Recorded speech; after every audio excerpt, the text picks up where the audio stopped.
আজকে আমি রান্না করছি চিংড়ি মাছের সর্ষে পোস্ত বাটা দিয়ে ঝাল। তো তার জন্য চিংড়ি মাছটা আমি খুব ভালো করে নুন হলুদ মাখিয়ে ভালো করে ভেজে নিয়েছি। আমার ভেজে নেওয়া হয়ে গেছে চিংড়ি মাছটা।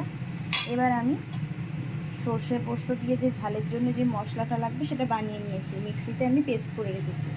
এতে আছে সর্ষে 1.5 চামচ, পোস্ত 1.5 চামচ, একটা টমেটো, কাঁচা লঙ্কা 3-4টের মতো দিয়েছি, আর নুন চিনি এতে একবারে মিশিয়ে রেখেছি।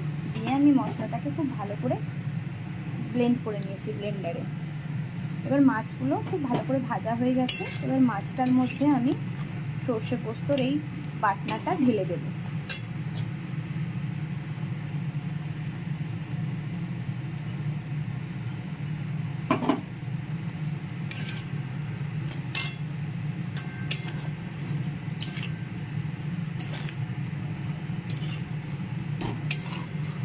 এই মশলাটা মাছের সাথে গায়ে মাখা মাখা হবে, সেই জন্য আমি খুব বেশি জল এটাতে ব্যবহার করিনি। বাটার সময় মশলাটা আমি অল্প জল দিয়ে বেটেছি,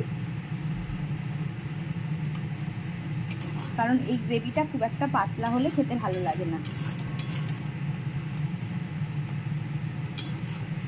যেহেতু মাছটাতে আমার একটু বেশি হলুদ মাখানো হয়ে গেছিলো, তাই আমি এই গ্রেভিটা যখন গ্রেভিটা করব তখন আমি আর এতে হলুদ আলাদা করে অ্যাড করব না, নাহলে হলুদের বাজে গন্ধ লাগবে মাছটাতে।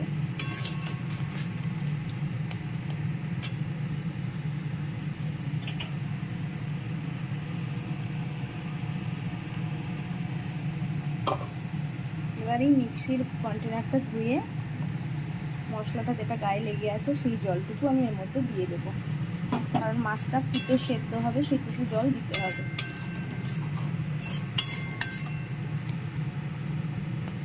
এবার আমি এর মধ্যে কয়েকটা গোটা কাঁচা লঙ্কা ফেলে দেবো। এটা আপনারা ইচ্ছা করলে চেরা কাঁচা লঙ্কাও দিতে পারেন। যেহেতু আমার বাড়িতে বাচ্চা আছে, খুব বেশি ঝালও খায় না, তাই আমি গোটা কাঁচা লঙ্কা এর মধ্যে দিলাম। ঝালটা আপনারা আপনাদের পছন্দ মতো ব্যবহার করবেন। এবার মাছটাকে ঢাকা দিয়ে আমি কিছুক্ষণ হতে দেবো গ্যাস কমিয়ে।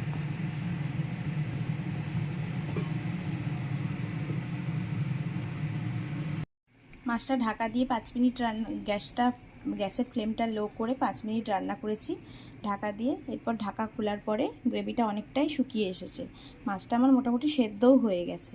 এবার আমি কাঁচা তেল ছড়িয়ে, মাছটাতে একটু বেশি করেই কাঁচা তেল ছড়াতে হবে, যেহেতু আমি মাছটা খুব অল্প তেলে ভেজেছি, তাই কাঁচা তেলটা একটু বেশিই ছড়াতে হবে। কাঁচা সর্ষের তেল এটাতে একটু বেশি করে ছড়িয়ে এই গ্যাসের ফ্লেমটা এই অবস্থা একটু হাই রেখে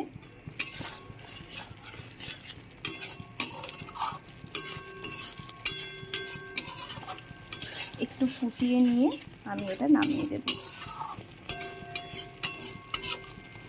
নুন ঝাল মিষ্টি এটা আপনারা আপনাদের স্বাদ আন্দাজে দেবেন, ব্যবহার করবেন। আমি এখানে ঝালটা মাঝারির দিকেই রেখেছি, আর নুন মিষ্টি আমি আমার স্বাদ অনুযায়ী দিয়েছি।